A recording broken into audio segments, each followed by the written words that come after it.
se desarrolla, inventan, se organizan, recorren la tierra y los océanos, conquistan el mundo.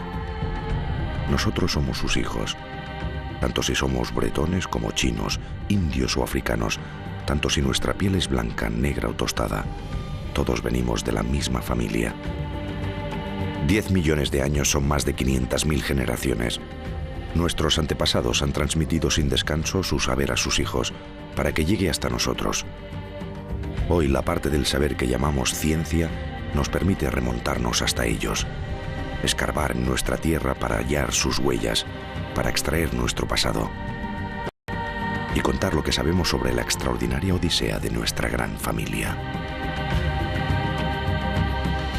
El lugar de nacimiento de nuestra familia es el África tropical hace escasamente 10 millones de años. Tras ese nacimiento, claramente se desarrolla toda una saga de prehumanos, a partir de la cual nacerá, hace tan solo 3 millones de años, el hombre. Ese hombre, ese tallador, se expandirá rápidamente, primero por África y a continuación por Europa y Asia. Vivirá muchas vicisitudes, pero en Europa le espera una aventura en concreto. Los glaciares se interpondrán en su camino. Hace más de 2 millones de años, en África del Este y del Sur, Homo habilis es el primero en poder llamado realmente ser humano. Inventa herramientas, explora nuevos territorios, manipula ideas. Se siente más seguro de sí mismo gracias a estas nuevas armas que ahora le acompañan en los medios hostiles.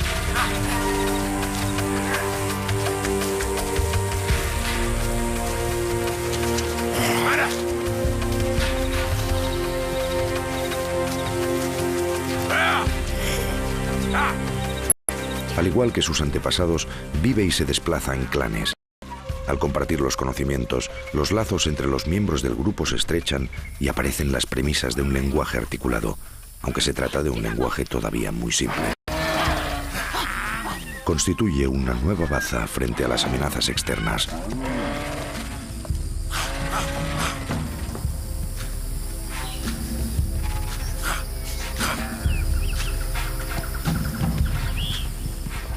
Habilis el Viejo ha decidido que no debían temer a los animales grandes. Su poder y su lanza le dan este coraje. Pasarán la noche aquí mismo, en este bosquecito en medio de la sabana. Pero ¿cómo defenderse mientras se duerme cuando ya no se vive en los árboles? A muchos les han atrapado mientras tenían los ojos cerrados. Nace una nueva idea. Habilis el Viejo quiere que recojan todo lo que encuentren en el suelo: piedras, ramas, hojas. Este invento requiere la participación de todo el clan. Y en estas circunstancias el lenguaje incipiente es muy útil.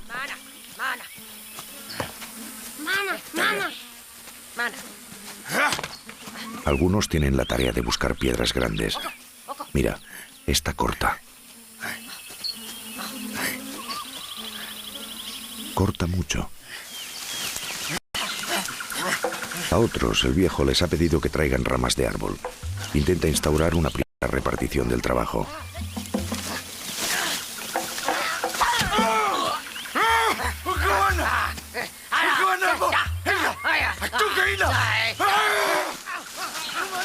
Repartición de las tareas, repartición de la comida o de las herramientas. La organización del clan avanza. La sociedad de los seres humanos va emergiendo poco a poco con sus conflictos y sus rivalidades.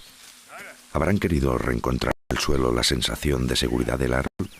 ¿Se habrán inspirado en los nidos de los pájaros? Habilis es el primer constructor de cabañas del que se han encontrado huellas, piedras colocadas en círculo, un invento que tendrá futuro. Reproducen pequeños árboles en el suelo, igualito.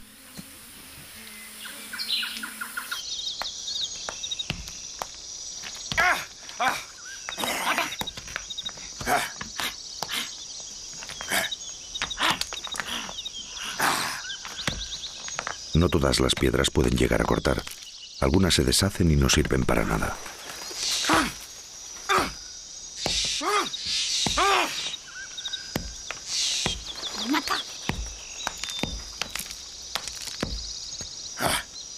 Pero otras son de gran utilidad, muy prácticas. Hay que aprender a reconocerlas. Hay que recordar su color y su olor. Hay que guardar todos los conocimientos en la cabeza y transmitirlos a los demás. Habilis el Viejo no imagina que se encuentra en los inicios de un fenómeno eterno.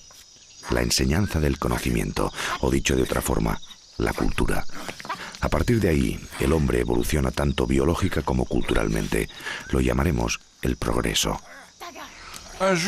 Un día, un prehumano, quizás, en todo caso, si no fue él, uno de los primeros humanos, tuvo la idea de tomar una piedra, pero sobre todo de tomar luego otra y golpear la primera con la segunda para cambiar la forma de la primera. Aquel día inventó la cultura. Desde entonces, evidentemente, no ha dejado de progresar, de desarrollar estas herramientas, de desarrollar su eficacia. Y una forma de medir esta eficacia es pesar kilos de piedras talladas y medir su filo. Un kilo de piedras talladas de 2 millones de años dan 10 centímetros de filo. Un kilo de piedras talladas de 500.000 años dan 40 centímetros de filo. Un kilo de piedras talladas de 50.000 años son 200 centímetros de filo, mientras que un kilo de piedras talladas de 20.000 años nos dan 2.000 centímetros de filo. A mí me parece una demostración absolutamente extraordinaria, totalmente exponencial del progreso de la cultura de la humanidad en general.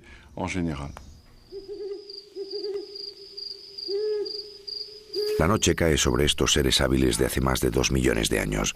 ¿Cuántos eran entonces? ¿100.000? Quizá incluso 200.000. Sin embargo, Homo habilis vivirá durante miles de años. Convivirá con otros homínidos y presenciará la progresiva desaparición de sus primos, los australopithecus, menos omnívoros y oportunistas que él.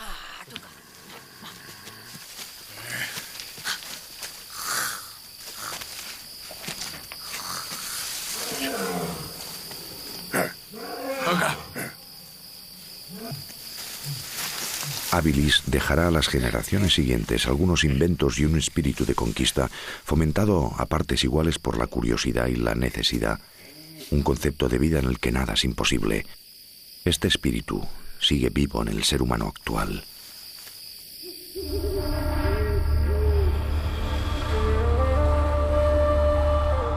Nos encontramos a menos 2 millones de años. La continuación de nuestra historia tendrá lugar a lo largo de un viaje increíble. El ser humano dejará la cuna de la humanidad, la tierra natal de los homínidos, África. La especie humana se pondrá en marcha, empezará su expansión por la tierra.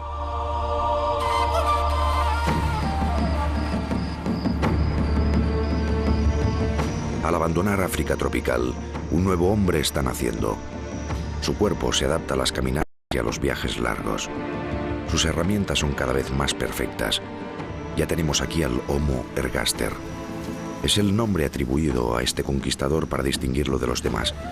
Descubrirá tierras vírgenes listas para ser exploradas. Generación tras generación, en función de las glaciaciones que hacen bajar el nivel de los mares o de los calentamientos que lo hacen subir de nuevo, los hombres van poblando la tierra.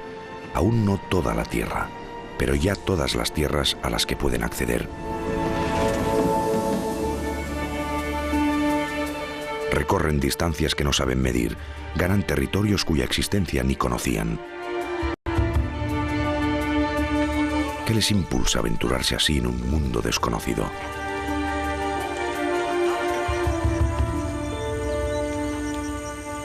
¿Seguirán a las manadas de animales?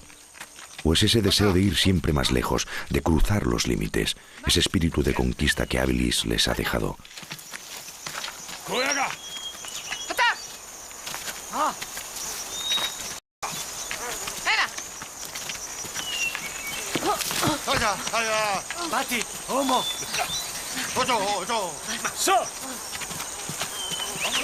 Ergaster es un caminador extraordinario. Es más alto, más esbelto y su andar consume menos energía. Puede cubrir distancias mayores sin detenerse. Su cerebro sigue aumentando. No solo hará grandes inventos, sino que también descubrirá nuevas relaciones sociales, nuevos sentimientos. Las experiencias del viaje le proporcionarán una nueva percepción de sí mismo, de los demás y del mundo.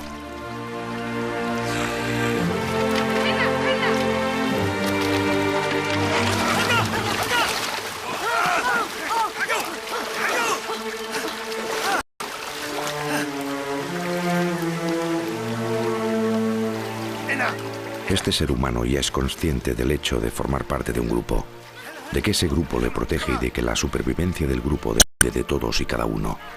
Sabe que necesita a los demás y está dispuesto a dar la mano, a ayudar al prójimo.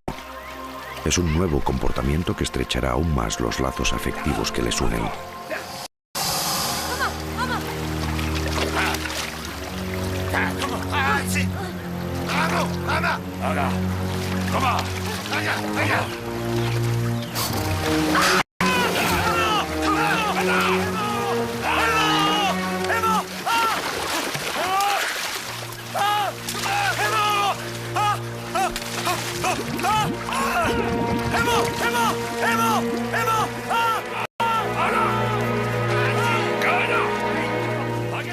La pérdida de un ser querido provoca dolor.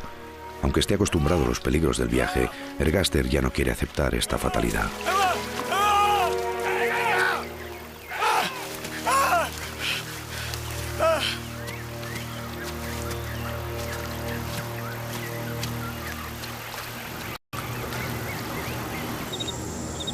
El clan se ha parado para recobrar fuerzas, pero la tristeza se ha apoderado del grupo.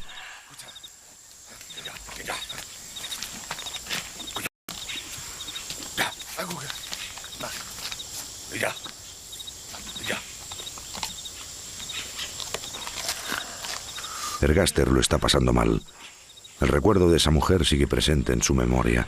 Revive los momentos pasados a su lado.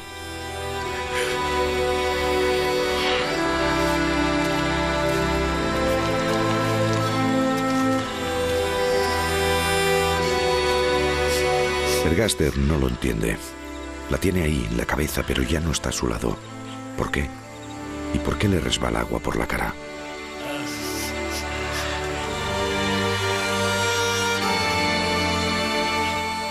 Ya no volverá. Ergaster empieza a tomar conciencia del paso del tiempo. Quizás piense en la muerte.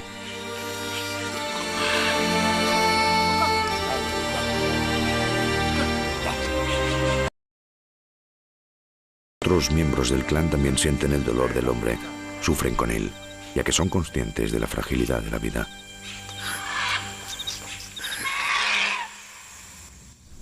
Tienen más curiosidad por lo que les rodea porque son más reflexivos. Sin duda les cuesta menos desplazarse, ya que se han convertido en cazadores. Son más numerosos porque su demografía se ha ido desarrollando. Están mejor equipados porque sus utensilios son ahora más elaborados. Y puede que también estuvieran sometidos a una cierta presión del entorno. Con todo esto, los primeros hombres, hace 2.500 millones de años, dejarán atrás su cuna tropical y africana y se dirigirán hacia el norte, es decir, hacia el resto de África, y atravesando Oriente Próximo hacia Europa y Asia. Esta expansión parece muy rápida. De hecho, si cada generación recorre, aunque solo sean 100 kilómetros, solo hacen falta 5.000 años para ir de Kenia a China. Un instante si lo comparamos a los millones de años de nuestra evolución.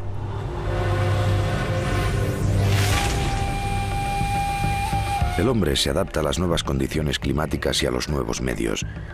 Cuando ya se ha instalado por toda Asia, excepto en las montañas y las regiones demasiado frías, se ha convertido en el llamado Homo erectus, el hombre erguido, el que someterá todavía más a la naturaleza. Atrás ha quedado la época en que se alimentaba de carroña. Erectus es un auténtico predador. Para comer, mata. Aprende a utilizar sus armas para cazar y a conseguir el único alimento disponible en cualquier época del año, la carne fresca. Su principal arma depredador es la organización.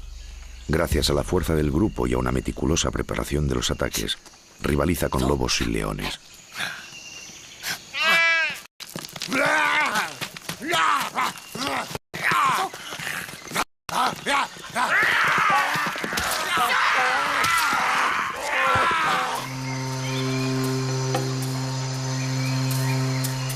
Gracias a la caza, Erectus come más carne que sus antecesores. Así, su cerebro experimenta un mayor desarrollo y alcanza los 1000 centímetros cúbicos, más del doble del de sus primos los grandes simios. China es la patria del famoso hombre de Pekín, un Homo erectus de 500.000 años encontrado en la cueva de Zucudian. Pero descubrimientos recientes han demostrado que la presencia del género humano en aquella parte de Asia es mucho más antigua. Estos 2 dientes han sido descubiertos en Yuanmu, en la provincia de Yunnan, al sureste de China. Tienen más o menos 1.700.000 años. El cráneo más antiguo es este.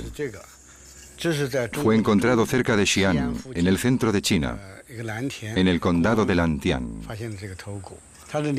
Mediante un método de datación se ha establecido que este cráneo tiene al menos 1.150.000 años. Se trata del fósil chino más antiguo, pero no todo el mundo está de acuerdo sobre su datación. Algunos piensan que el incisivo es más reciente. ¿Descubrirán los chinos fósiles más antiguos? Es posible. En aquella época China tenía un clima muy agradable. En el clan Erectus aparece la especialización. Algunos se encargan de cortar y repartir la comida mientras el cazador descansa.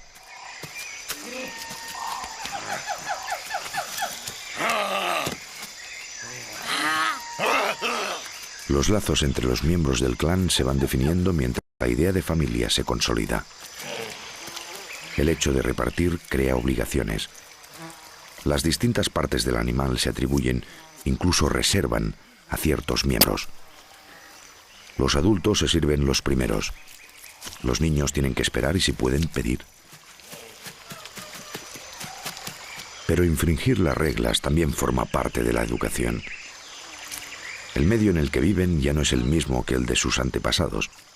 La sabana ha sido sustituida por la jungla, con todos los peligros que eso conlleva.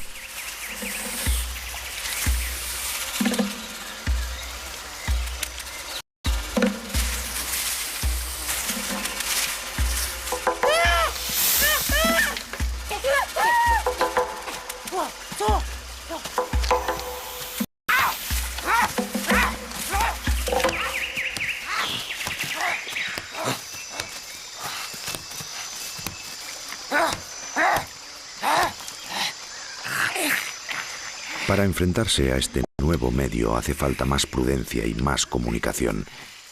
Ya es la 5ª serpiente que han matado desde la salida del sol y acabará como las otras. En una familia Erectus, todo el mundo se protege, se avisa, se somete a la autoridad de los padres y se encariña con los que les tratan bien. Así pues, el Homo Erectus vivirá en esta China prehistórica, así como en todo el sur de Asia, en Europa y en África, durante más de 1 millón de años. Su representante fósil más célebre es el hombre de Pekín, llamado también Sinantropo, el hombre de China. Fue descubierto en Zucudian. Zucudian es un pequeño pueblo situado a 48 kilómetros al sur de Beijing. Allí hay una pequeña montaña llamada Longgushan. Durante el año 1920 se descubrieron fósiles del hombre de Pekín, Sinanthropus pekinensis, en Longgushan. El primer fósil de este fragmento de hueso de cráneo fue descubierto en 1929. En 1966 encontraron otro fragmento que completaba el fragmento anterior. Los dos juntos formaban este cráneo. Además de los fósiles de cráneos de hombre de Pekín, se han descubierto huesos de otras partes del cuerpo y más de 100 de dientes. Se han encontrado decenas de miles de objetos de piedra, algunos de ellos auténticas herramientas. Al ser capaz de fabricar estas herramientas, el hombre de Pekín ha sido clasificado como ser humano. También tenemos fósiles de varios animales. Nos indican que el clima de aquella época era muy similar. Estos fósiles también nos dicen que el hombre de Pekín comía carne. Por ejemplo, carne de corzo. La forma de tallar la piedra se perfecciona cada vez más. Erectus disponía de una auténtica caja de herramientas: raspadores, percutores para romper los huesos, cuchillos para poder comerse la médula y bifaces para todo. Se desarrolla el trabajo en la vida de los humanos. Ha terminado la época en que solo se pensaba en el presente y en satisfacer las propias necesidades. Bienvenidos a los tiempos modernos. Aunque en el futuro de la vida diaria del ser humano las chispas serán útiles, hoy solo son una molestia.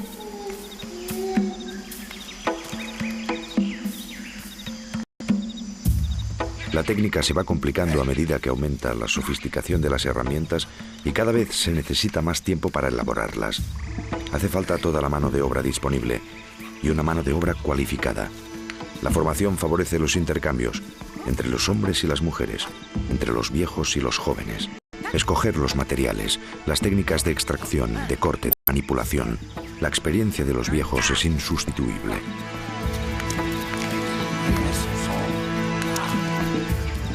Para ser un erectus digno de ese nombre, ahora hay que ir adquiriendo conocimientos durante toda la vida. La transmisión de conocimientos ocupa un lugar muy importante en la vida del grupo y así aparecen las primeras escuelas, al aire libre.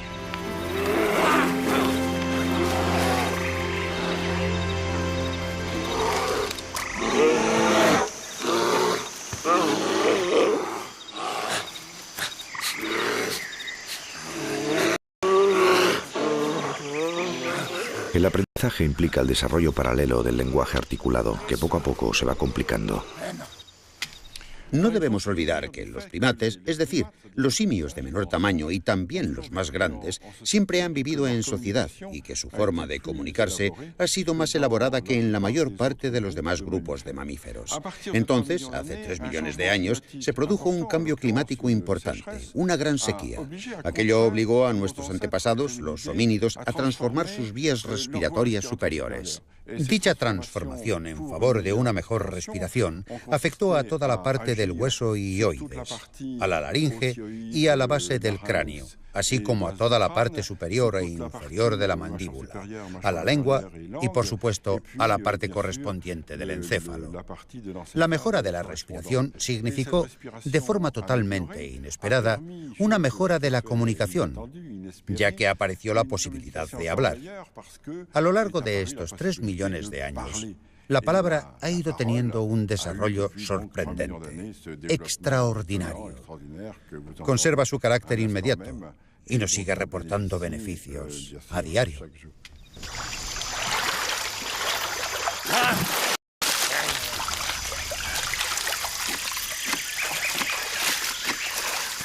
Entre el hombre y la mujer, las costumbres también han evolucionado mucho. Algunas cosas ya no se hacen como antes.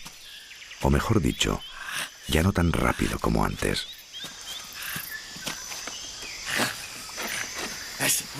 La seducción también se ha refinado.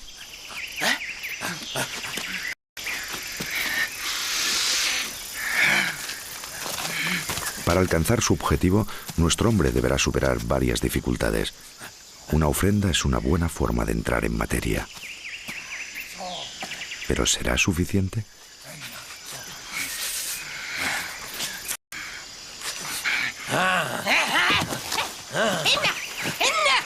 Las tentativas no siempre tienen éxito. ¿Cómo poder saber cuándo es el buen momento? El momento ya llegará, pero para ello hay que intentarlo de nuevo, despertar una cierta atracción. La atracción. La pérdida del pelo corporal ha dejado la piel al descubierto. Las curvas del cuerpo atraen las miradas, incitan a acariciar. Pero hay que obtener el consentimiento de la mujer. Para convencerla, nuestro hombre utiliza su voz grave y seductora. La naturaleza hace las cosas bien.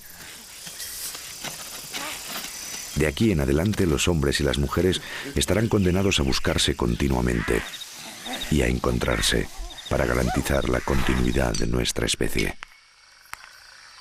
En Asia, en Oriente Próximo, en Europa, en África, En todos los lugares donde se han instalado los seres humanos, la evolución cultural es globalmente la misma, aunque las diferentes etapas se franqueen a ritmos distintos.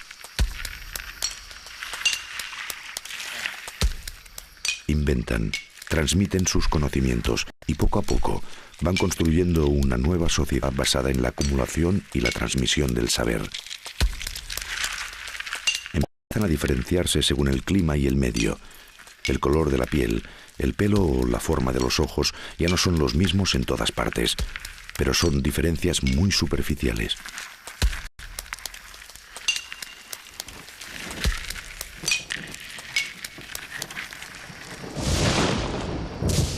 La humanidad está a punto de dar un gran salto. Una revolución cultural está a punto de empezar. Homo erectus hará un descubrimiento que le cambiará la vida.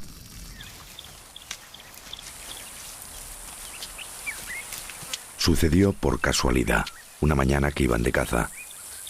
El tuerto iba el primero. El tuerto es un fregón, siempre metiendo las narices donde no debe, y de hecho eso le costó un ojo. No sabemos qué mosca le picó. Quiso acercarse a ese animal. Y todo el mundo sabe que no hay que hacerlo. Pero como este era pequeño, quiso acercarse para ver si podía matarlo. Al verlo, los del clan pensaron que había perdido el juicio. Hasta donde les alcanzaba la memoria, este animal solo había causado destrozos. Era peligroso e inatrapable.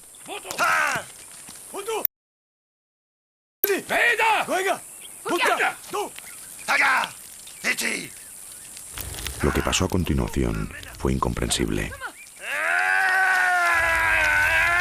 Después de haberlo herido, el animal le siguió, o más bien una parte más pequeña del animal. Intentaron avisarle, pero no se dio cuenta enseguida.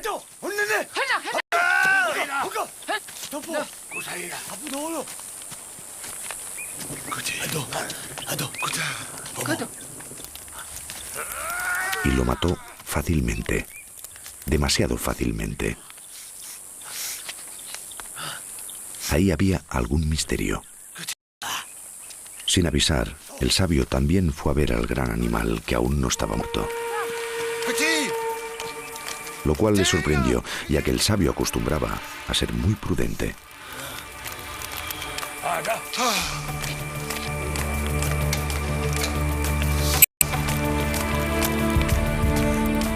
Fue el primero en entenderlo.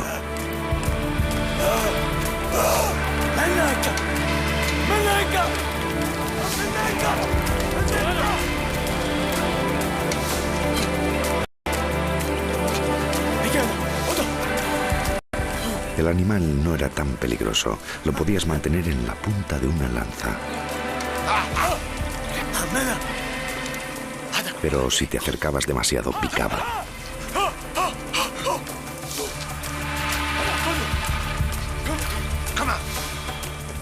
También tenía un olor que se quedaba en las manos tras tocarlo.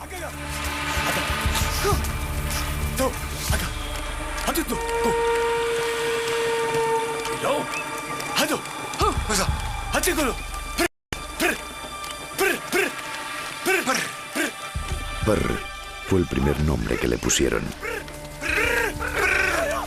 Hemos superado nuestro miedo y bailaba delante de nosotros. Nosotros también bailamos con él. No teníamos ni idea de las consecuencias de este descubrimiento, de todo lo que podríamos hacer con lo que más tarde llamaríamos fuego. Antes de ser realmente domesticado, el fuego fue, por lo tanto, robado. Entre las pistas halladas sobre este hecho están las encontradas en África del Sur.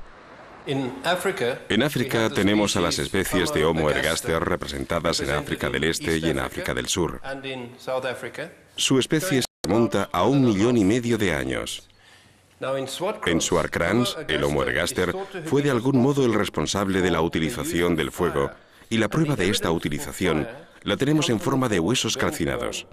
En la cueva de Suarkrán se encontraron 3 trozos de huesos calcinados, probablemente quemados a muy alta temperatura, a unos 600 grados centígrados aproximadamente. Un fuego de bosque normal arde a una temperatura más baja, a unos 400 grados. El doctor Bob Brain demostró que habían sido calcinados a una temperatura muy alta, lo cual implica el uso controlado del fuego.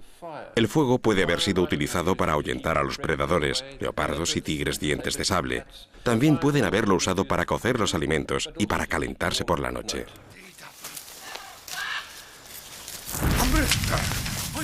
Muy pronto entendimos que el fuego se comía todo lo que se le daba y que cuanto más se le alimentaba, más crecía.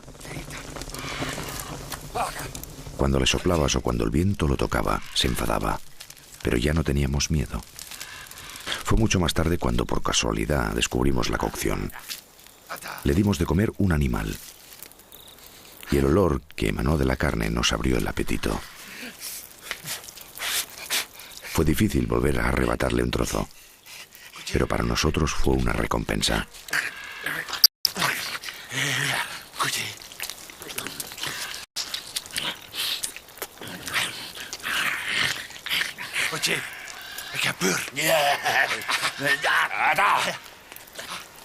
Luego seguimos dándole animales para comer, por el gusto pero también por nuestra barriga. La carne cocida dolía menos cuando llegaba al estómago. Esta caverna presenta como característica el espesor de las capas de ceniza. Aquí se ha acumulado mucha ceniza, lo cual demuestra que el hombre de Pekín utilizaba el fuego. Se han encontrado piedras en medio de la ceniza. Su color ha cambiado y presentan fisuras provocadas por el fuego. Además de las piedras quemadas, también hay muchos huesos calcinados y algo de carbón, una prueba de que el hombre de Pekín utilizaba el fuego. Las huellas del fuego han dejado una acumulación de múltiples capas de ceniza. A diferencia de otros sitios, aquí no había una hoguera delimitada. El hombre de Pekín no sabía encender fuego. Lo recuperaba en los pequeños incendios de los bosques. Las tormentas solían provocar incendios. Tras un incendio, muchos animales quedaban quemados y asados. El hombre de Pekín probó la carne asada y la encontró buenísima. Luego se dio cuenta de que podía llevar ramas en llamas a su cueva y mantener una hoguera. Por lo tanto, es posible que el hombre de Pekín haya llevado ramas encendidas a su caverna tras un incendio de origen natural y que luego haya mantenido una hoguera. Mantenían el fuego durante largo tiempo, ya que les permitía calentarse y cocer la carne.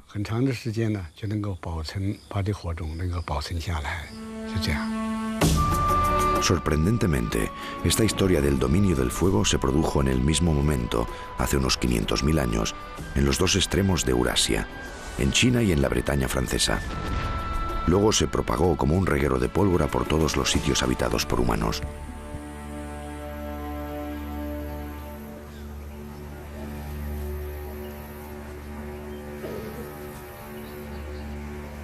Desde principios de los años 60 he llevado a cabo una investigación sistemática en toda la región del sureste de Francia, en Roussillon y en Languedoc, en la Provenza, con el objetivo de intentar comprender cómo era la vida de los primeros habitantes de la Europa mediterránea. En abril de 1964 exploré esta gruta, la Cueva del Arago, en Tautàbel. Y a lo largo de estos 38 años hemos tenido la suerte de descubrir más de 100 restos de hombres fosilizados, hombres que habitaron en Europa hace 450.000, 500.000 o 600.000 años. Sin embargo, al lado de todos estos restos humanos, hemos encontrado muchos utensilios y huesos de animales, restos de su alimentación.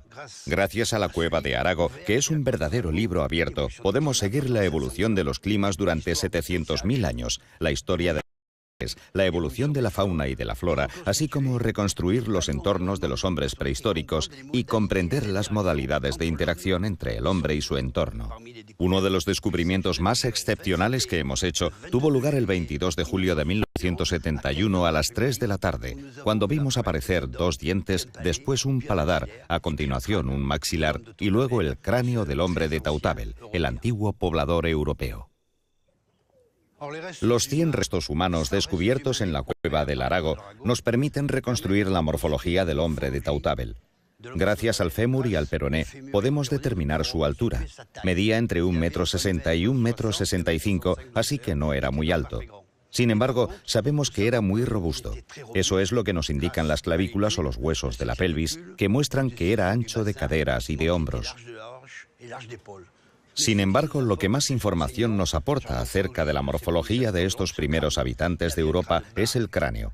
Tenían un cráneo pequeño, con la frente retraída, unas cejas abultadas sobre las órbitas, un rostro que se proyectaba hacia adelante y una capacidad craneal bastante más endeble que la del hombre moderno. La capacidad craneal del hombre de Tautàbel era de menos de 1.100 centímetros cúbicos. Era un Homo erectus europeo, un antineandertal. Hemos podido reconstruir su modo de vida. Podía establecer campamentos de larga duración, como es el caso del suelo Q, fechado hace 550.000 años, o el suelo G, fechado hace 450.000. En la gruta de este último se instalaban los cazadores con su familia, con las mujeres y los niños, como nos indican los pequeños dientes de leche que se les cayeron de forma natural a los niños que vivían en el interior de la gruta. El fuego se convirtió en un compañero más en nuestras vidas, ya que las mejoraba considerablemente. Endurecía las puntas de nuestras armas. Nos defendía de las bestias salvajes. Nos daba luz, calor y seguridad durante las largas noches oscuras. Nos alimentaba. Su conquista fue difícil y llena de fracasos. Fueron necesarias miles de tentativas para llegar al concepto de que el fuego podía ser encendido, conservado y apagado por el hombre. Los segundos hombres, obviamente descendientes de los primeros, son denominados Homo erectus y originariamente Homo ergaster. Viven durante 1.500.000 años y ocupan los 3 continentes del antiguo mundo: Europa, Asia y África. Su evolución cultural fue brillante, ya que fueron ellos los inventores de los utensilios simétricos, los que aprendieron a controlar el fuego y los inventores del percutor blando. Es decir, que en lugar de golpear una piedra contra otra, fueron ellos quienes empezaron a golpear con un trozo de madera o de cuero, consiguiendo de esta forma utensilios más precisos. Y en su vida natural, no debemos olvidar que están en el origen de las 3 humanidades, lo cual es muy revelador. La humanidad neandertal en Europa, la humanidad pithecanthropa en Java y la humanidad sapiens o moderna en África y en Asia. En Europa el frío se instala en nuestras vidas, una glaciación tras otra.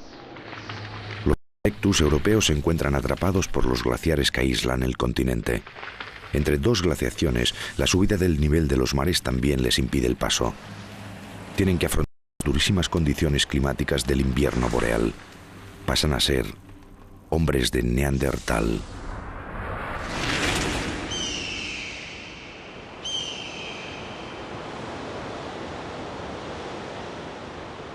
Neandertal se adaptó a la dureza de las tundras y de las estepas que cubrían la mayor parte de Europa al sur del casquete glaciar. Y al hacerlo, llegó a ser muy fuerte. Su osamenta maciza, su cuerpo robusto y las espesas paredes de su cráneo constituyen unas defensas naturales. Además, recubre su cuerpo con pieles, las primeras ropas. De todos nuestros antepasados, Neandertal es el más robusto, el más resistente. Vivió en Europa durante centenares de miles de años.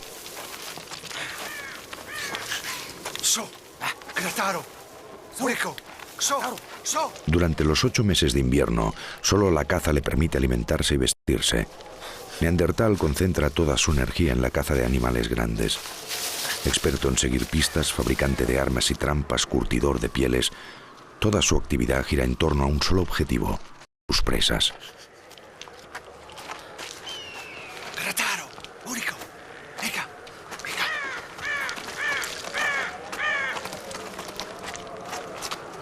Es la criatura más poderosa del reino animal y también la más peligrosa gracias a sus inventos. Conoce las piritas que hacen saltar chispas y la yesca que se enciende rápidamente. Domina perfectamente el fuego y ningún predador la intimida.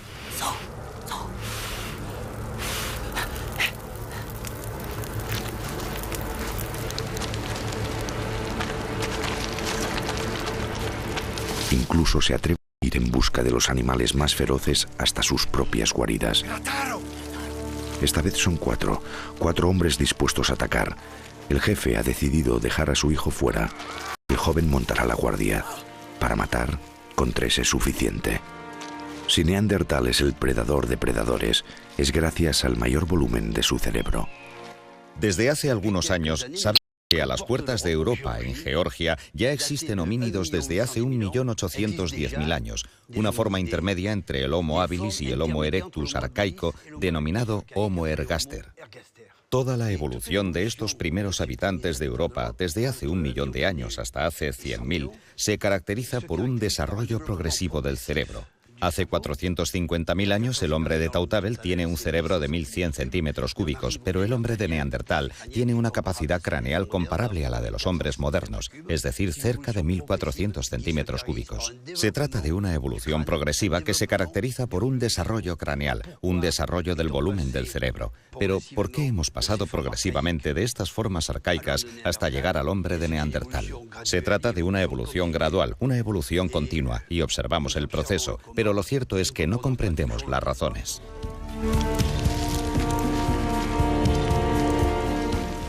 Cuando entran en la caverna, a los cazadores les asalta el intenso olor animal de la bestia.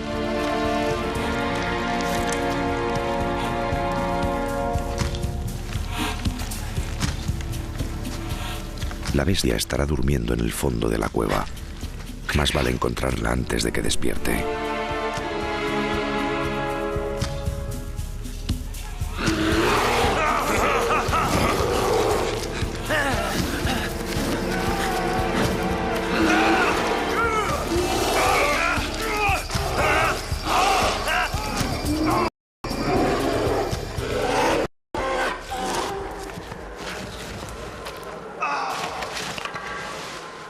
Se oyen gritos y luego silencio.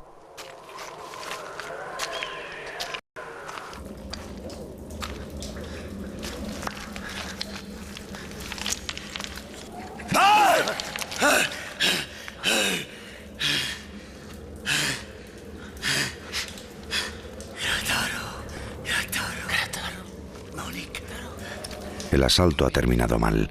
El oso se les ha abalanzado encima. El jefe ha resultado herido.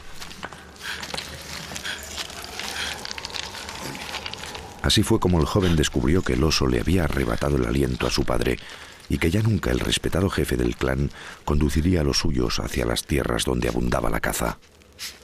Pero algo le decía que el oso no era el único responsable.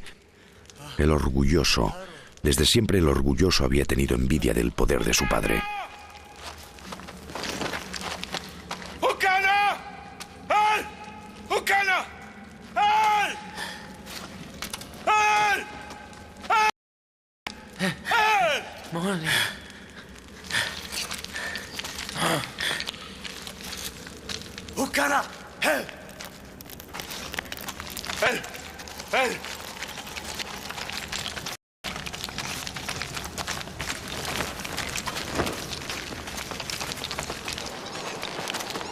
El tercer cazador había encontrado otra salida y de repente descubrimos el gran río. El río en el que el astro de luz se sumergía cada atardecer. El gran río. Los viejos hablaban de él a menudo, pero nadie de nuestro clan lo había visto jamás.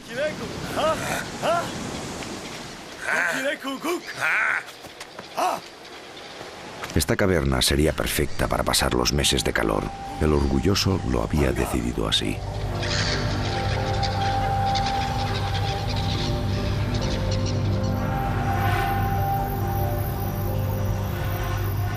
Se han encontrado restos de neandertales en varios puntos de Europa, pero también en Oriente Próximo y más particularmente en Israel, una zona que alcanzaron más tarde.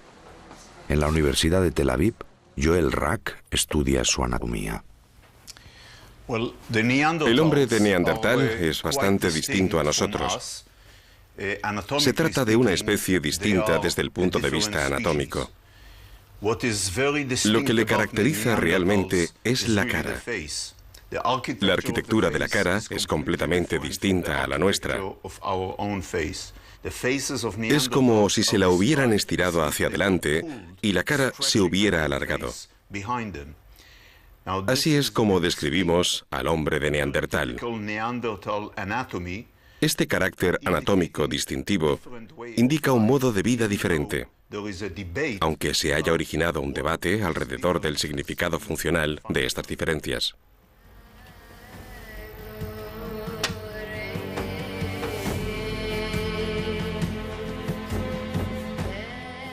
Pero a la odisea de nuestra especie aún le queda mucho camino por recorrer. Neandertal, el cazador supremo, pronto tendrá que enfrentarse a la presencia en su territorio de otra especie humana. Llegado del Oriente Próximo, de África o de Asia, el recién llegado se llama Cromañón, el nombre europeo del Homo sapiens. Estas dos especies humanas vivirán juntas durante miles de años. Competirán entre ellos y también se influenciarán. Y uno de los dos, Neandertal, se extinguirá. Nuestros antepasados seguirán solo su camino hacia la conquista del planeta y del mundo de lo imaginario. Desde hace ya 2 millones de años, los hombres llegados del África tropical ocupan Asia y Europa. Sin embargo, Europa, por razones medioambientales, como siempre, les cerrará el paso, y aquellos habitantes quedarán aislados a la fuerza. El resultado es que esta población variará genéticamente, es decir, se convertirá en una especie de burbuja y se transformará en lo que se denomina el hombre de Neandertal. Este hombre de Neandertal tiene un aspecto especial. Los senos frontales son grandes, los senos maxilares también. Sobre los senos frontales se desarrollarán unos grandes arcos sobre las órbitas, por lo que no necesitaría gafas de sol. Y sobre los maxilares, un rostro algo hinchado. Además, tiene un cráneo bastante grande y plano. Tanto es así que cuando fue descubierto en el siglo XIX, un antropólogo alemán lo describió como un artrítico que había recibido golpes en la cabeza. Nosotros somos esos seres llamados neandertales. Tras haber matado al oso que había arrebatado el aliento a nuestro jefe, nuestro clan se instaló en la caverna. Teníamos suficiente carne seca para los próximos meses. Hacía falta leña, herramientas. Todo el mundo se puso manos a la obra. Mientras tanto, la mujer del jefe intentaba traerle de nuevo a nuestro mundo.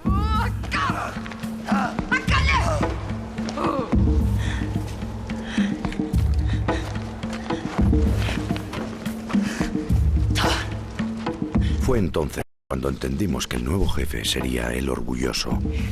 Le había cogido todas las pieles al muerto, una por una, delante del joven. Y el joven no dijo nada cuando el orgulloso se las puso. Ni la mujer ni la hija del jefe tampoco dijeron nada. Nadie dijo nada, lo cual significaba que todo el mundo aceptaba al orgulloso como jefe.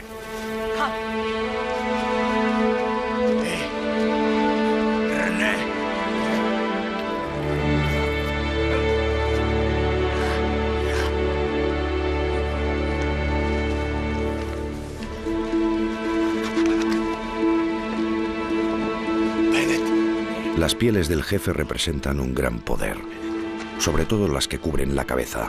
Conservan el traje y la fuerza de quien las ha llevado. El joven entendía ahora por qué su padre no había salido vivo de la caverna. El orgulloso le había ayudado a irse. Al orgulloso le gustaba el poder y lo quería solo para él.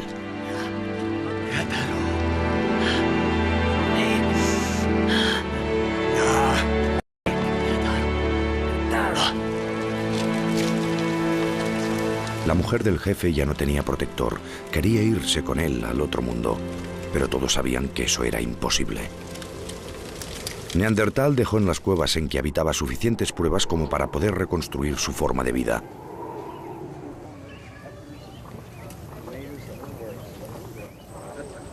La cueva del Arago permite seguir la evolución cultural desde hace 700.000 años.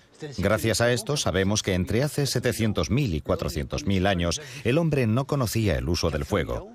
Hace 400.000 años domestica el fuego y encontramos en las capas más recientes posteriores a esta etapa muchos huesos quemados, ceniza y sílex quemado. Más adelante, a partir de 100.000 años, llegamos a las capas más recientes de la cueva del Arago, a la época del hombre de Neandertal, en la que el fuego es utilizado continuamente. Los utensilios se vuelven mucho más complejos, cada vez más estándar, cada vez más típicos. En esta época es cuando el hombre empieza a enterrar a sus muertos, hace un hueco en la tierra y oculta en él al difunto. En la fosa introduce ofrendas para el viaje a la vida futura. El hombre se cuestiona el sentido de su existencia, se cuestiona su lugar en la historia del universo y en la historia de la vida. No quiere morir, quiere continuar su camino después de la muerte. Nace entonces la angustia metafísica. Son los orígenes del pensamiento religioso. Cuando un hombre como nuestro antiguo jefe se marcha al otro mundo, hay que acompañarle para ayudarle a encontrar su camino. Confiamos su cuerpo a las fuerzas misteriosas del gran río, ya que no podemos dejar que lo devoren los animales comedores de carne.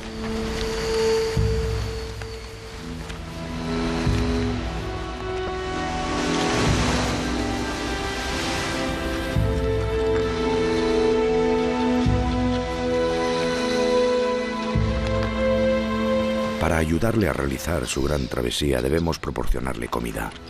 Y cuando un hombre ha sido tan poderoso como lo ha sido el jefe de nuestro clan, tiene que llevar consigo los signos de ese poder al otro mundo.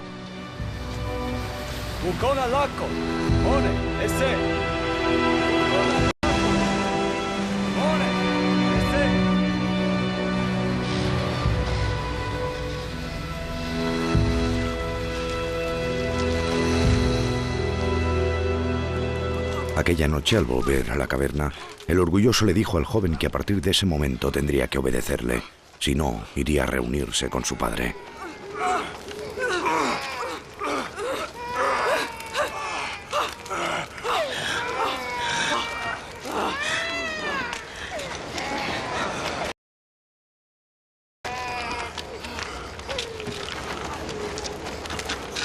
Luego, el orgulloso se apareó con la mujer del jefe. Había tomado posesión de su vida, de su poder, de sus pieles y ahora de su pareja. El hijo no hizo nada. Todo el mundo sabía que no podía hacer nada. Ahora el orgulloso era el más fuerte y le necesitaban.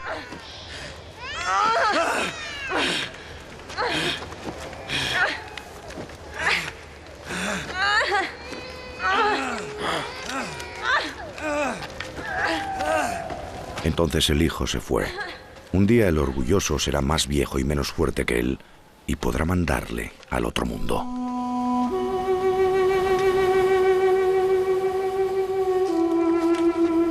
Pero ¿dónde está ese otro mundo? Los ancianos dicen que está al otro lado del gran río. ¿Cómo pueden viajar tan lejos el aliento y el calor del cuerpo? Esta cuestión preocupa a los neandertales, pero quizás también a otros humanos.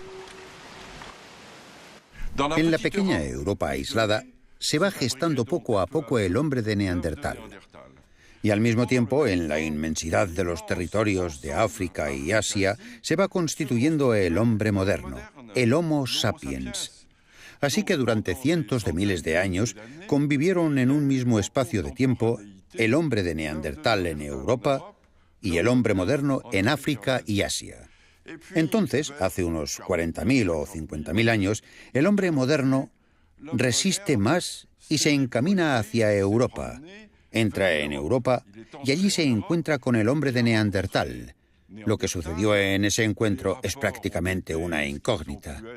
En todo caso, a partir de aquella época empieza una larga convivencia que durará varios miles de años entre el hombre de Neandertal, indígena de Europa, y el hombre moderno, denominado Cromañón, el inmigrante.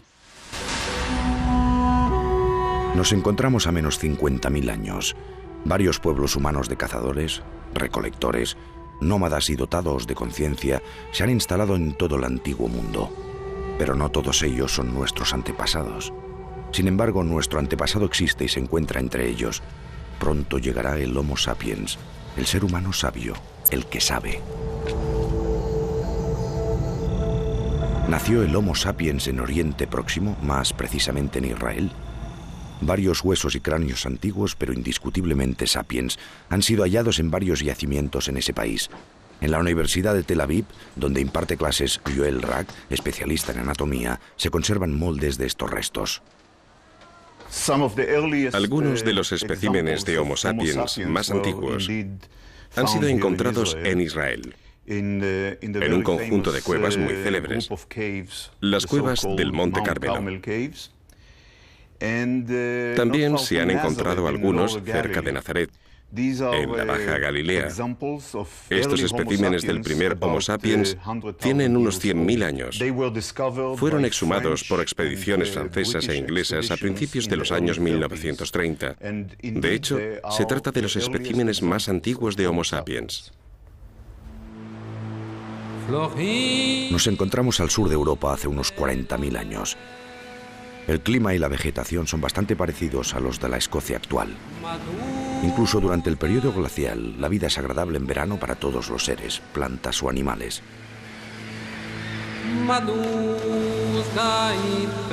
Neandertal sigue dominando en Europa y Oriente. Vive en pequeñas tribus familiares. Se desplaza al ritmo de las estaciones siguiendo las migraciones de los animales que caza. Aprovecha las riquezas de la naturaleza.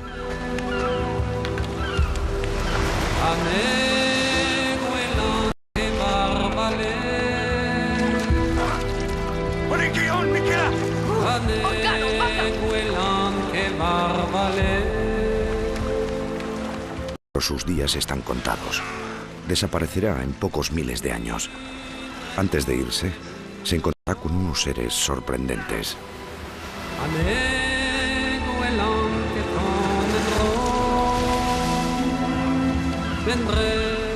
Era un día de verano. El mar se había retirado y habíamos aprovechado para recoger la carne salada. Nuestro clan se había instalado en la caverna del oso. Ya solo éramos 10 hombres y 2 mujeres. Hacía tiempo que no nacía ningún niño. A nuestro regreso vimos la primera señal.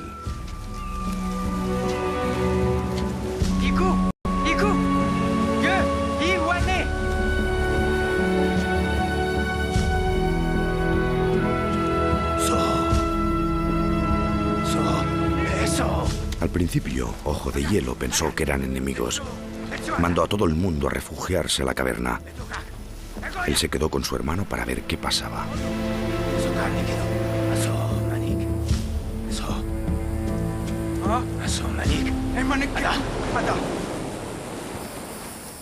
En aquella época había pocos humanos. Los clanes vivían diseminados en grandes territorios y pocas veces se encontraban. Cada confrontación era un gran acontecimiento. Ojo de Hielo y su hermano nunca habían visto algo parecido.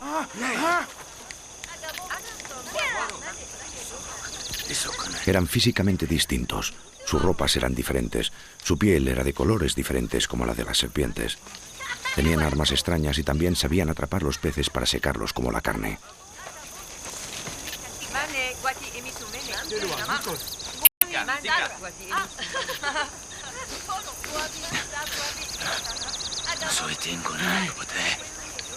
Y había mujeres, muchas mujeres, algunas con el pelo del color del sol.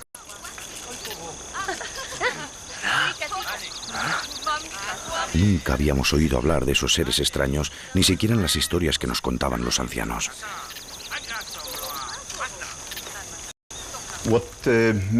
Unas características muy particulares nos permiten reconocer estos cráneos como cráneos de Homo sapiens. En primer lugar, la arista del arco ciliar. Se trata de un arco ciliar con una arista muy discreta. Y podemos apreciar que presenta una barbilla muy marcada y muy típica en la mandíbula inferior, como la nuestra. La capacidad craneal es muy superior a la de Homo erectus. Estos especímenes tienen unos 100.000 años y Homo erectus tiene 500.000 años, o quizás más. Aquellos seres extraños, ¿de dónde venían? ¿Qué hacían allí?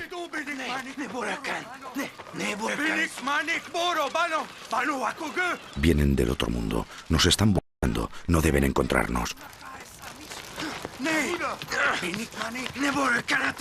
Nunca habíamos visto a Ojo de Hielo en aquel estado y durante un rato nos invadió el pánico.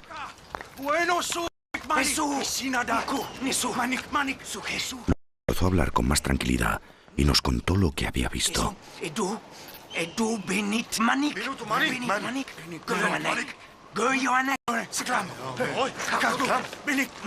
Son muchos, muchísimos, todos con una cara achatada, naricitas puntiagudas y piernas muy largas. Tienen unas lanzas muy finas y afiladas y en la punta de los dedos tienen unas pequeñas garras con las que pinchan sus pieles.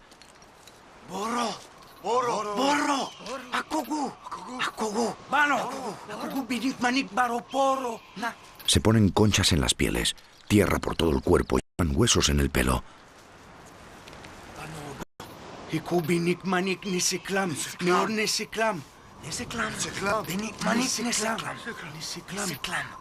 Tienen pequeñas cavernas hechas. Hay que ir con cuidado, mucho cuidado. Vienen del otro mundo.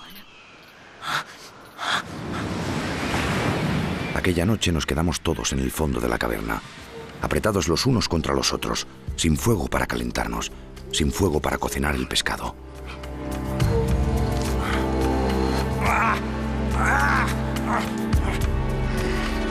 Primero pensamos que vendrían a buscarnos para comernos.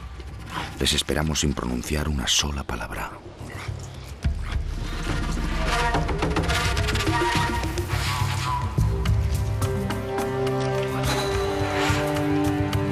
Pero no vinieron.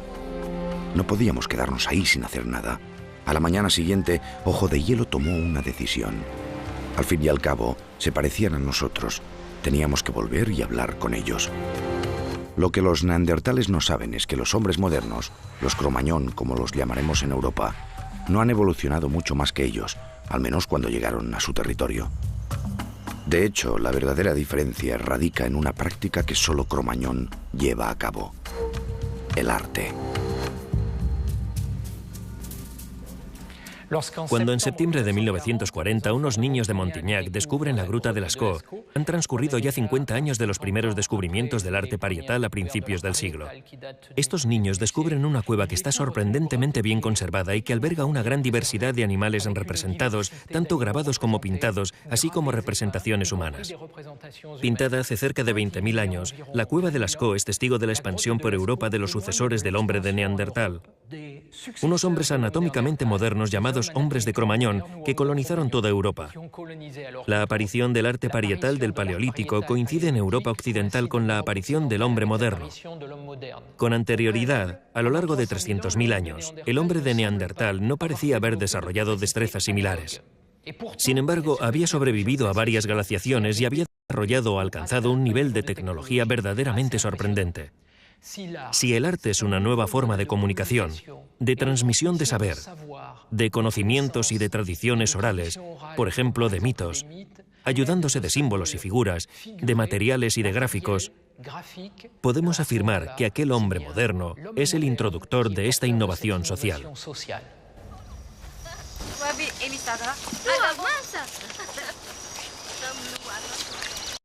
Aquel día, cuando volvimos al campamento de aquellos seres extraños, solo había mujeres y niños, y un solo hombre armado. Nos lanzamos todos, muertos de miedo.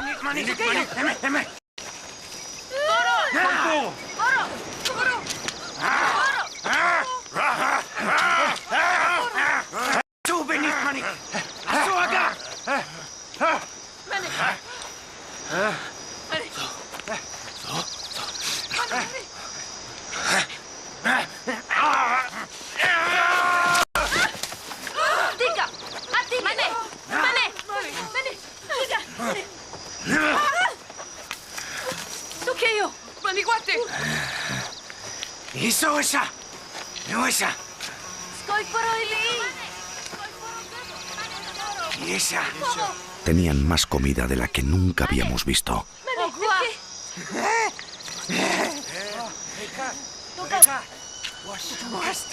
Y flautas de hueso, como las nuestras, pero más pequeñas y más finas.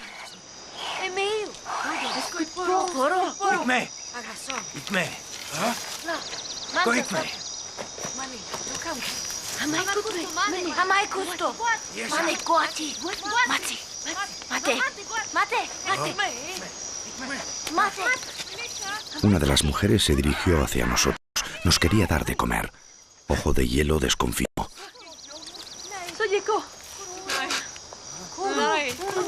¡Esos son!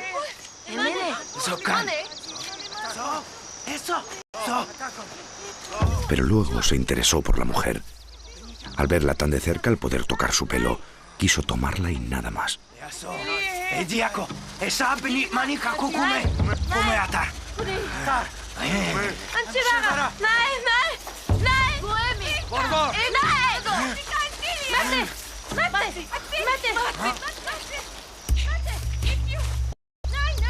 Al verlo, las otras mujeres quisieron ofrecernos un animal más grande, pero Ojo de Hielo no lo quiso. Lo único que le interesaba en aquel momento era la mujer.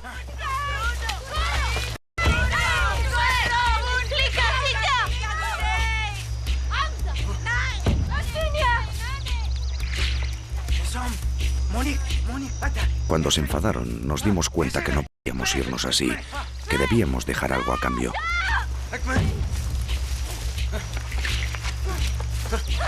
Entonces les dejamos algunas de las piezas que habíamos cazado, pero ni eso pareció gustarles. El Homo sapiens es el hombre moderno. Aparece hace poco menos de medio millón de años y es un descendiente directo del llamado Homo erectus. En este sentido, hay opiniones divergentes. Algunos consideran que el Homo sapiens aparece en todos aquellos lugares en los que vive el Homo erectus, es decir, en toda África y toda Asia. Otros, por el contrario, hablan de un foco en el que habría aparecido el Homo sapiens y a partir del cual se habría expandido por todo el antiguo mundo, mezclándose, cruzándose o no, con las poblaciones precedentes.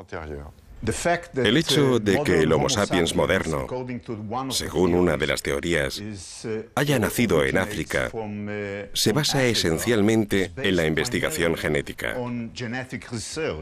Porque la genética de las poblaciones africanas actuales lo demuestra muy bien.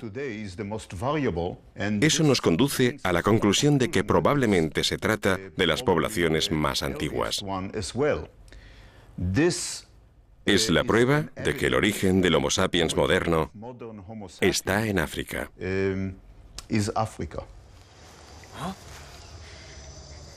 Sea cual sea su lugar de origen, cuando Neandertal descubre a Sapiens, sin duda se queda fascinado por su apariencia.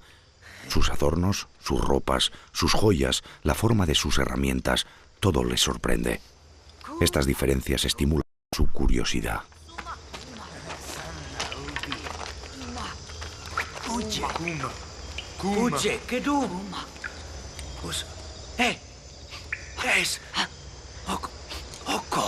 Cuando Sapiens se encuentra con Neandertal, lo toma por un bruto subdesarrollado e ignorante, un salvaje y un antropófago. Una reacción que se dará a menudo en las relaciones entre los diferentes pueblos, mucho más allá de la prehistoria.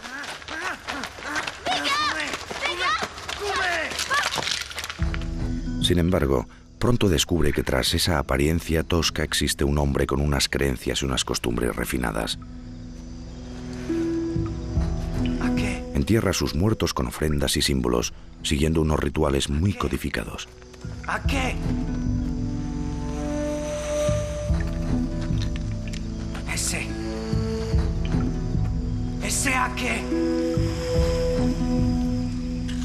Sí, se trata de un hombre inteligente y sensible con quien puede comunicarse.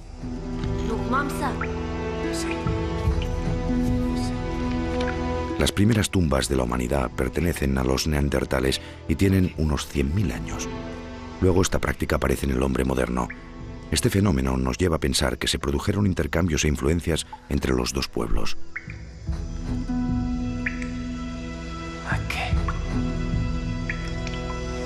Se han encontrado pruebas de estos ritos funerarios, primero del hombre de Neandertal y después del Homo sapiens, en las cuevas del Monte Carmelo, en Israel. Las sepulturas más antiguas del mundo conocidas se encuentran en Levante, primera sepultura neandertal fue descubierta aquí, en la cueva de Tabún, por Dorothy Garrod, a más o menos 1 metro por encima de mi cabeza, a comienzos de 1930. Esta sepultura, igual que muchas de la misma época, eran intencionadas, como lo demuestran 2 elementos observables. Por una parte, los muertos se encuentran en posición replegada y dada por los humanos, no en una postura natural. Por otra parte, todos los esqueletos están intactos, lo cual indica que los predadores no podían acercarse a los cuerpos que estaban protegidos y, por lo tanto, enterrados. Una sepultura no tiene utilidad en la vida diaria, no aporta más comida, ni mejora los refugios o la protección. Debía, pues, existir otra razón tras la obsesión de enterrar a los muertos que podríamos calificar de sentimiento religioso o de noción del más allá. El hombre de Neandertal, como aquí en Tabún, y los primeros hombres modernos en las cuevas vecinas de Skull, fueron inhumados en la misma posición, exactamente igual o con pequeñas variaciones. En las sepulturas del hombre moderno siempre hay varios individuos enterrados juntos, 10 en Skull y unos 20 en Kafse, mientras que habitualmente se encuentran pocos cuerpos del hombre de Neandertal. Aquí, en el Levante, estos 2 tipos humanos prácticamente llegaron a convivir, pero desconocemos la naturaleza de la relación que se estableció entre ellos. Algunos expertos afirman que se llegó a producir un mestizaje, opinión descartada por otros.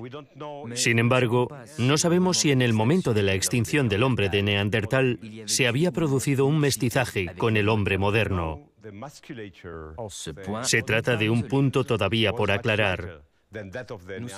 Asimismo, también sabemos que el hombre moderno era capaz de caminar y de correr durante más tiempo y con mayor facilidad.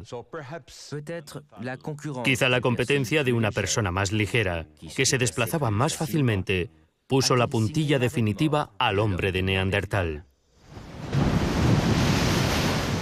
Ojo de Hielo cree que, gracias a su cautiva Sapiens, podrá repoblar su clan. Quiere tranquilizar a la mujer, quiere seducirla. Le dedica mucho tiempo ya que alberga grandes esperanzas. Desearía tener hijos con ella.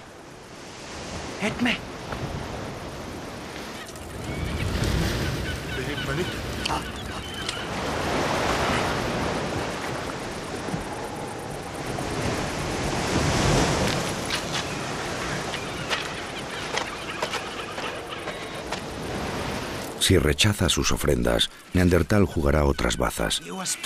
Al igual que las sepulturas, los instrumentos de música más antiguos que nos han llegado son neandertales.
La joven Sapiens siente curiosidad por estos hombres, pero no quiere quedarse con ellos. Y ya sabe cómo avisar a los suyos.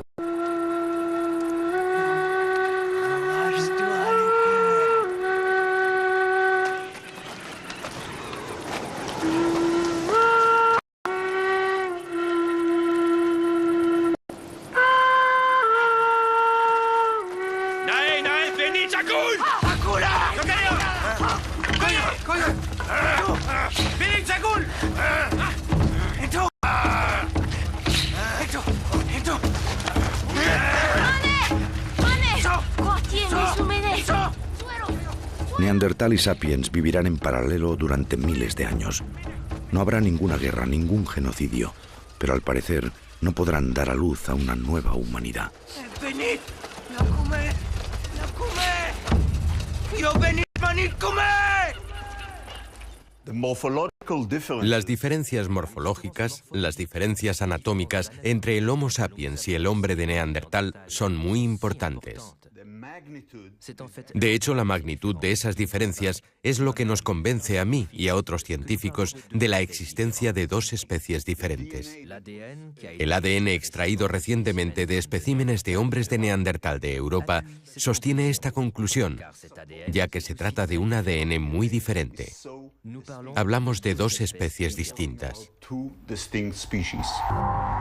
Entre hace 100.000 y 30.000 años, una de estas dos especies, el Homo sapiens, emigró por todo el planeta hasta llegar a Australia y por el estrecho de Bering, a América. Esta conquista planetaria se da en paralelo con el desarrollo del arte, que sorprendentemente domina desde su origen.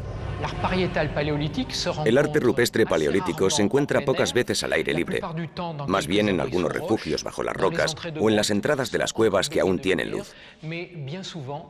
Pero muchas veces lo hallamos en cuevas completamente a oscuras, como aquí en Lascaux, donde eso implica algún tipo de iluminación para realizarlo. Por lo tanto, este arte es indisociable de la iluminación portátil, antorchas o lámparas de grasa que acompañaban a los artistas. La característica principal de este arte sobre soporte rocoso es la utilización de la morfología de la pared para subrayar la presencia de las obras o incluso para sugerirlas. A menudo, como en el caso de estos cervatillos de aquí, es la morfología de la cueva quien revela su existencia más que la propia pintura. Otro elemento característico es que este dispositivo ha sido situado en un lugar escogido para acentuar el carácter espectacular y el significado de las obras. Aquí se aprecia cómo los animales dominan al espectador, lo cual da un aspecto monumental y un efecto espectacular. Existe una puesta en escena intencionada. Respecto a las técnicas, conocemos la escultura sobre roca con instrumentos de sílex, pero también la escultura por moldeado, y finalmente el grabado y la pintura. Encontramos al mismo tiempo una pintura monocroma, como esta vaca roja, en la que la pintura líquida ha sido pulverizada, escupida con la boca contra la pared. Los detalles de otros animales implican la utilización de un lápiz de color, un pincel o un trozo de piel para aplicar los colores de forma detallada. Neandertal no podrá ver nunca los tesoros de Lascaux pintados por Cro-Magnon. El invierno se acerca a grandes pasos. Su aliento helado barre los acantilados cercanos a la cueva del oso. En la cueva solo quedan 3 supervivientes: Ojo de Hielo, su hijo y la... Está embarazada, enferma y no puede emprender la gran emigración invernal hacia el sur.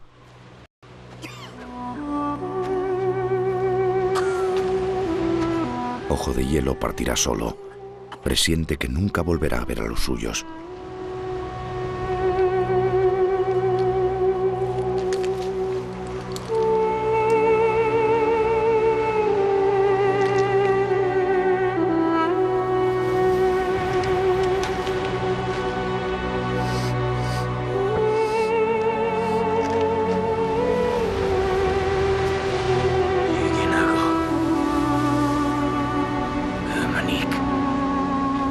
Este mundo no está hecho para ellos.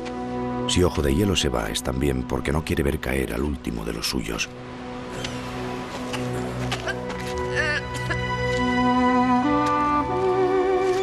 La desaparición de los hombres de Neandertal todavía no tiene una explicación clara.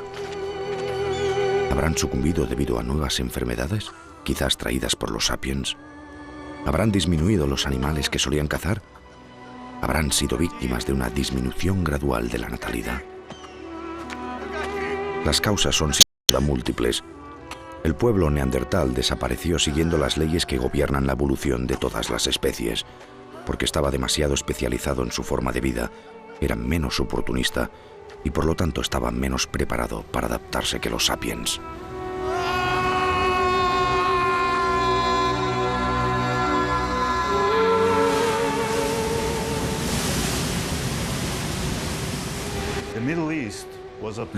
Oriente Medio constituía, al parecer, un límite entre el territorio del hombre de Neandertal, que vivía principalmente en Europa, y el Homo sapiens de origen africano.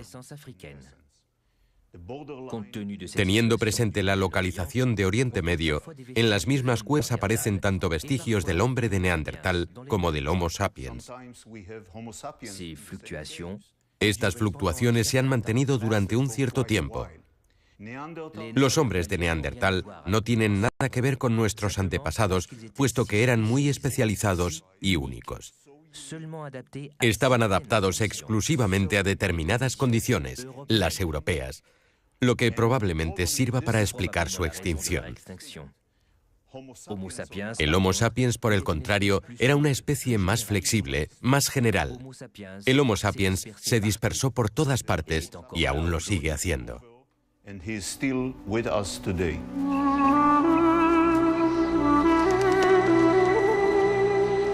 Ojo de Hielo ha querido volver a ver por última vez el lugar donde había vivido la mujer sapiens. Se fue tan prisa con los de su clan.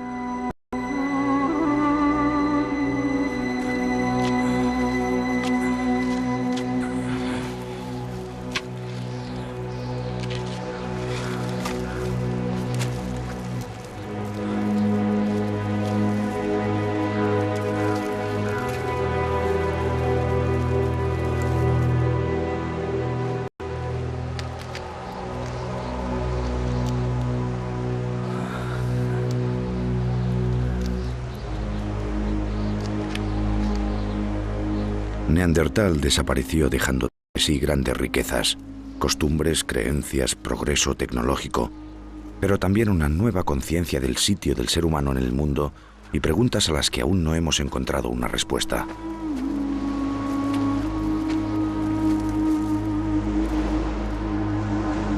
El último Neandertal murió hace 25.000 años, probablemente en alguna región aislada de la península ibérica, y su final fue biológicamente natural.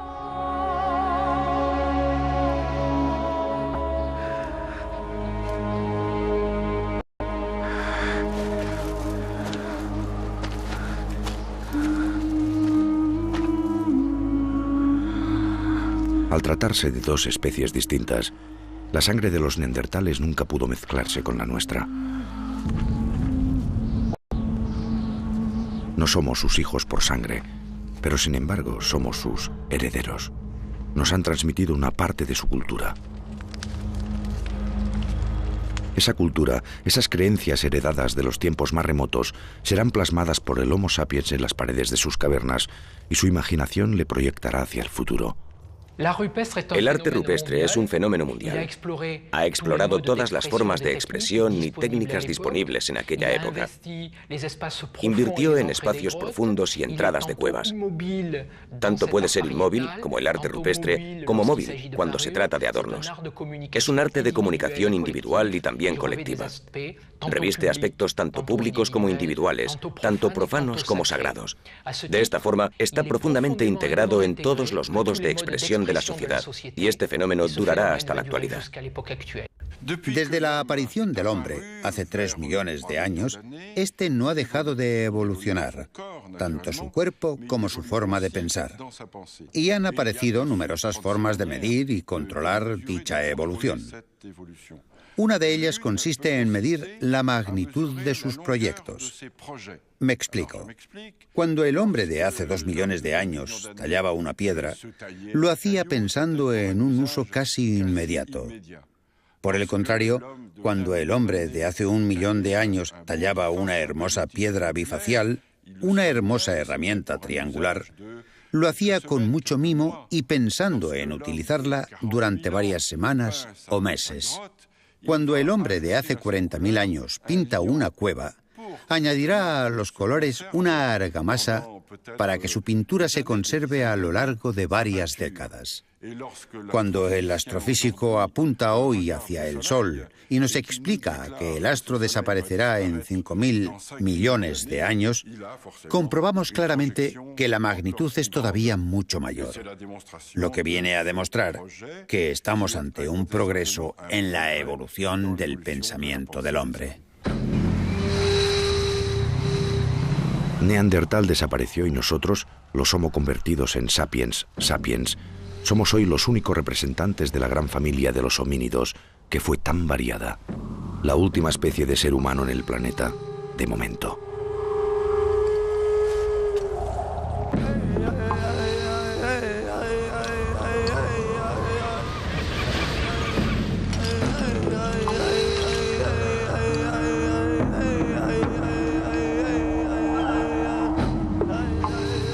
Nuestros antepasados nos dejan una extraordinaria herencia, millones de años conquistados con las ganas de vivir y la esperanza de un mañana mejor. Primero, una evolución biológica, luego, con la aparición de la conciencia, una evolución cultural que tomó el relevo y nos impulsó hacia adelante.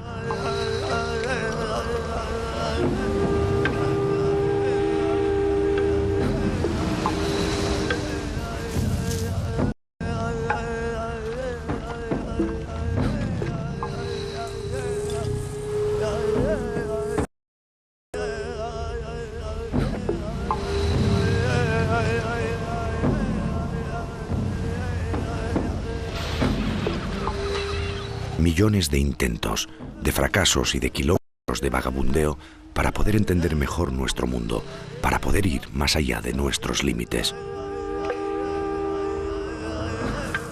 La cadena ha estado a punto de romperse varias veces, pero siempre supieron encontrar un medio para sobrevivir a los desafíos de la naturaleza.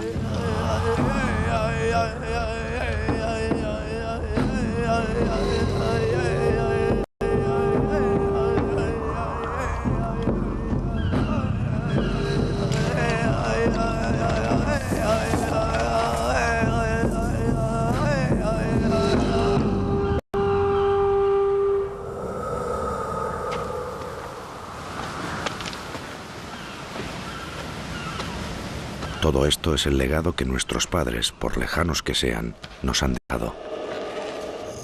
Esta voluntad humana de avanzar, de querer saber siempre más, no se apaga. Para iluminar las zonas oscuras de nuestra prehistoria, para responder a las incertidumbres, se realizan excavaciones e investigaciones en todo el mundo. Aquí en Swartkrans, las primeras excavaciones fueron llevadas a cabo por un grupo de mineros que buscaban concentraciones de dolomita. Utilizaron dinamita para hacer explosionar la dolomita y el carbonato cálcico, y nunca mostraron interés por los fósiles encontrados en los sedimentos calcificados. Recientemente hemos logrado determinar la posición exacta de los huesos y de las piedras de las excavaciones. Empleamos un sistema de redes. Utilizamos las redes horizontales para determinar un plano.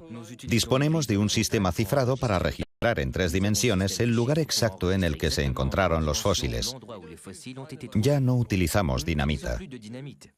De hecho, lo que empleamos es un sistema de perforación.